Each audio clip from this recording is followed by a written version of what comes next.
சென்னை, திருவள்ளூர், காஞ்சிபுரம், செங்கல்பட்டு மாவட்டங்களில் கனமழை பெய்யக்கூடும். நாகை, திருவாரூரில் மிதமான மழைக்கு வாய்ப்பு. இந்திய வானிலை ஆய்வு மையம் தகவல்.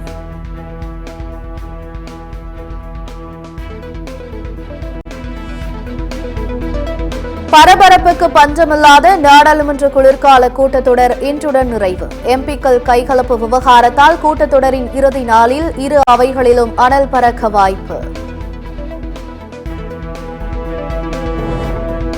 அம்பேத்கரை அமித் ஷா அவமதித்த விவகாரம் தொடர்பாக மக்களவையில் விவாதிக்க வேண்டும்.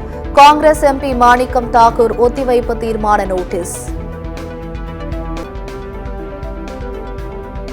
ஈரோட்டில் 133 கோடி ரூபாயில் 222 புதிய திட்டப்பணிகளுக்கு முதலமைச்சர் மு க ஸ்டாலின் இன்று அடிக்கல் நாட்டுகிறார்.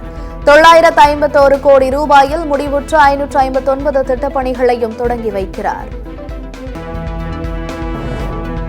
புதுச்சேரியில் பேருந்து கட்டணம் உயர்வு. குறைந்தபட்சம் 2 ரூபாயும் அதிகபட்சமாக 8 ரூபாயும் கட்டண உயர்வு.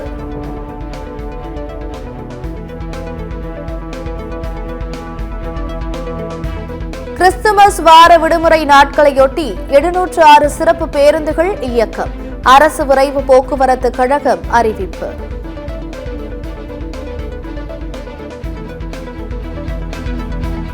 ரயில்வே செயலியில் வாலெட் மூலம் பயணச்சீட்டு பெறுவோருக்கு பயணச்சீட்டு தொகையிலிருந்து 3% தள்ளுபடி. தெற்கு ரயில்வே அறிவிப்பு.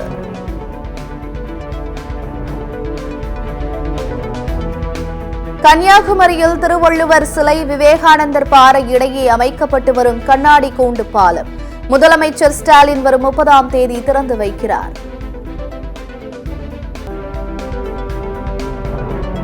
அம்பேத்கர் குறித்த அமித் ஷா உரையை நீக்க எக்ஸ் நிறுவனத்துக்கு அழுத்தம். காங்கிரஸ் செய்தி தொடர்பாளர் சுப்ரியா ஸ்ரீநடே குற்றச்சாட்டு.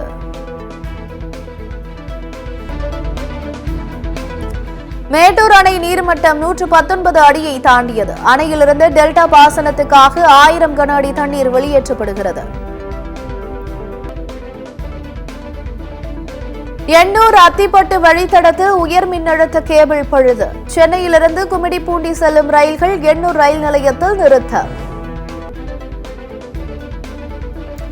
அங்கோலா, தாய்லாந்து, நேபாளம், பூட்டான், மலேசியா, மாலத்தீவு, செர்பியா, பிலிப்பைன்ஸ் உள்ளிட்ட 26 நாடுகளுக்கு விசா இல்லாமல் செல்லலாம்.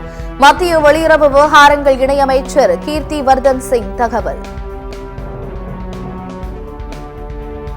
அம்பேத்கரை மத்திய உள்துறை அமைச்சர் அமித் ஷா அவமதித்ததற்கு கண்டனம். தமிழ்நாடு முழுவதும் மத்திய அரசை கண்டித்து காங்கிரஸ் சார்பில் இன்று போராட்டம்.